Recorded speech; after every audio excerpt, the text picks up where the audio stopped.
Vous-même, si je ne suis pas indiscret, que faisiez-vous avant, Père Wadid, avant de rentrer dans ce monastère?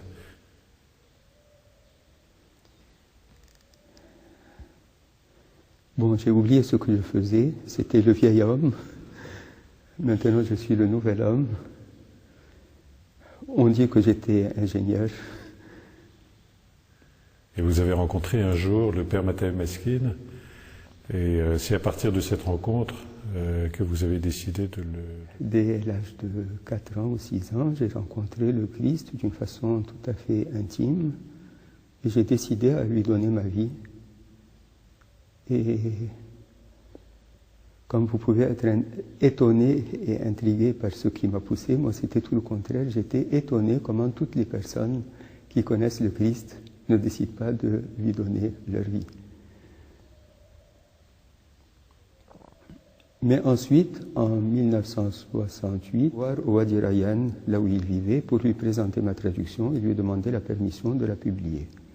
Alors ça a été le premier contact avec lui. Lui, une grande compréhension, une très grande ouverture, il a très bien compris ce que je désirais et je l'ai entendu exprimer ce que moi-même je sentais que je ne savais pas encore exprimer.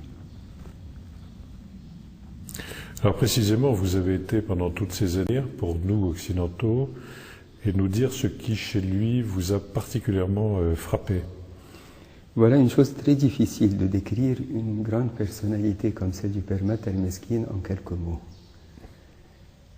Mais si on veut dire ce qu'il y a de plus essentiel, bon, c'est quelqu'un qui a aimé le Christ d'une façon très très intense dès sa toute petite jeunesse, même avant d'entrer au monastère. C'est ce qui l'a poussé à rentrer dans la vie monastique.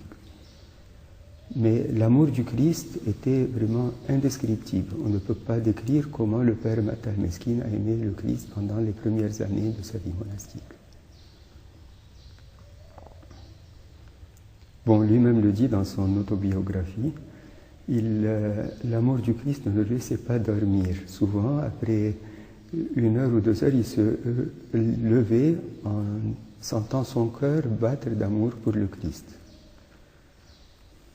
C'est cela ce qui est primordial dans la vie du Père Matthew Meskin, et sans savoir cela, on ne peut pas du tout le comprendre. Bien, dans tous ces enseignements, tout est centré sur notre relation avec Dieu, notre relation au Christ, notre relation à l'Esprit Saint. Qu'il parle de domaines très variés, tout revient à ce centre. Jamais il ne parlera d'un sujet de morale ou d'une vertu particulière sans la mettre en relation tout à fait directe avec notre amour du Christ. Bon, une fois, il a commencé son sermon en disant « Nous allons aujourd'hui parler du mensonge et de la vérité ». Je me suis dit intérieurement, pour une fois, pour la première fois, on va parler de morale. Bon, il a commencé en disant « Le Christ a dit, je suis la vérité ». C'est le Christ qui est la vérité. Et ça vous fait comprendre sur quel ton était tout le sermon.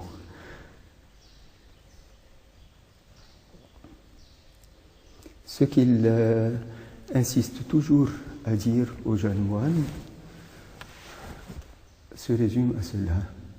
Cultive une relation d'amour avec le Christ, comme un jeune homme cultive une relation d'amour avec une jeune fille à laquelle il veut se fiancer.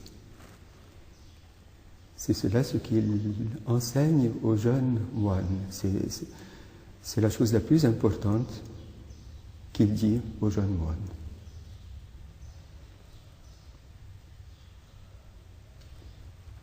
Le jeûne ne peut être compris bien que comme étant une manifestation de l'amour qu'on a pour le Seigneur.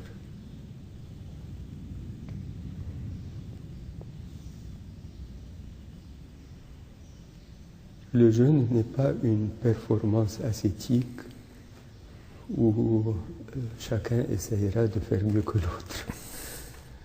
Absolument pas. Mais le jeûne, c'est simplement une concrétisation de l'amour qu'on a pour le Seigneur. Pour que ce ne soit pas un amour imaginaire,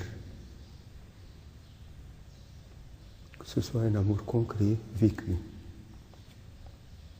Si le Seigneur a supporté la croix pour nous, bon, c'est très peu de jeûner. C'est vraiment la moindre des choses.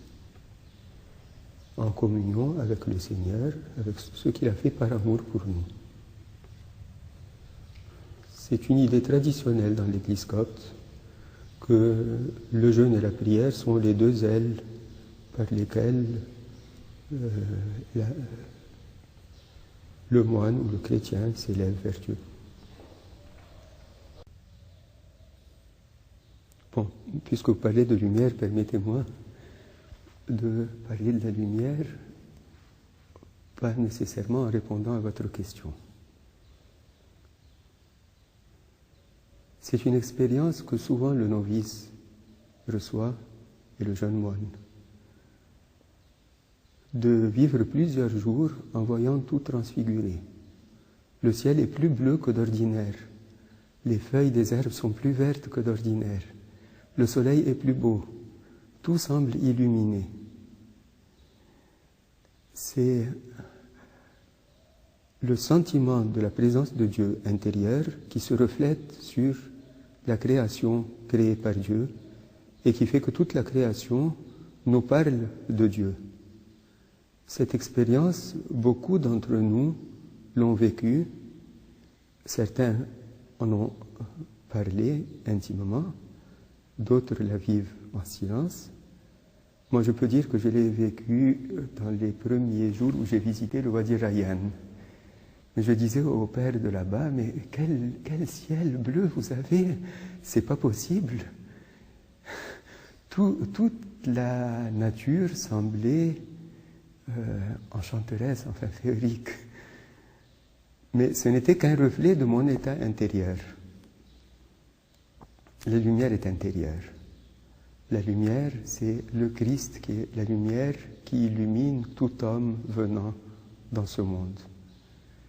Et c'est dans la mesure où on s'ouvre à lui, où on sent la lumière intérieure et par conséquent, on voit tout illuminer.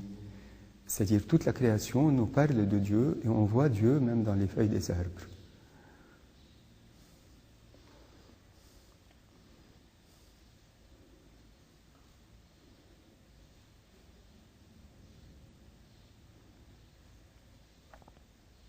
Le Christ est la lumière. La lumière, c'est un titre, un des nombreux titres du Christ comme révélateur du Père, comme le Verbe, la parole. Le Christ est la lumière. Que veut dire la lumière? Sans lumière, on ne voit pas. Quand on connaît une personne, on peut dire qu'on connaît son visage. Le Père, Dieu est amour. Quand on connaît le Père, on connaît l'amour du Père. Et c'est ce que le Christ nous a révélé. C'est cela la lumière. La lumière, celui qui vit dans la lumière, vit dans l'amour. Saint Jean dit à peu près la même chose dans sa première épître, que la lumière, c'est un synonyme presque de l'amour. Alors le Christ est la lumière parce qu'il nous a manifesté le cœur de Dieu, le Père. Il nous a montré que Dieu est amour et dans quelle mesure Dieu est amour. Nous avons vu l'amour de Dieu par la lumière qui est le Christ.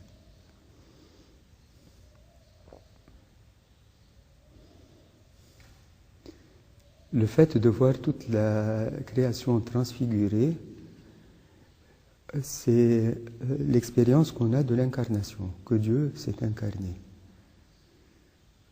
Saint Jean nous dit, je vous donne ce nouveau commandement qu'il nous va demander de faire. Et on est tout étonné d'entendre que ce nouveau commandement, c'est que la lumière, lui, désormais, et que les ténèbres ont passé. Bon, où est le commandement dans cela? Qu'est-ce qu'il faut faire? Bon, il faut simplement vivre dans la lumière, s'ouvrir à la lumière, voir la lumière et être soi-même lumière dans la lumière. C'est cela le Nouveau Testament. Le Nouveau Testament, ce ne sont pas des choses qu'il faut faire et qu'il ne faut pas faire comme la loi de l'Ancien Testament. Le Nouveau Testament, c'est un événement, c'est l'incarnation de Dieu lumière qui est venu dans ce monde et c'est cela le nouveau commandement. Le nouveau commandement, ce n'est pas une chose à faire, mais c'est une chose à vivre. La lumière, lui, désormais. Donc vivons dans la lumière. Et dans le même passage, il met une équation entre la lumière et l'amour. Celui qui aime son frère, c'est celui qui vit dans la lumière.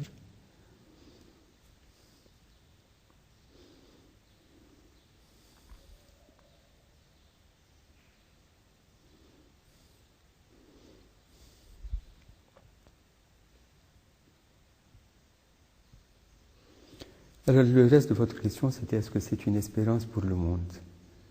Bon, quand on vit dans la lumière, on vit en Dieu, Dieu vit en nous, et quand on vit en Dieu et Dieu vit en nous, comme j'ai dit tout à fait au début, la toute-puissance de Dieu transparaît en nous. Vous demanderez ce que vous voudrez et ça vous sera donné. Ou comme dit saint Paul, je puis tout dans le Christ qui me fortifie. Et c'est cela qui est l'espérance pour le monde, dans la mesure où nous sommes fidèles à vivre vraiment dans la lumière.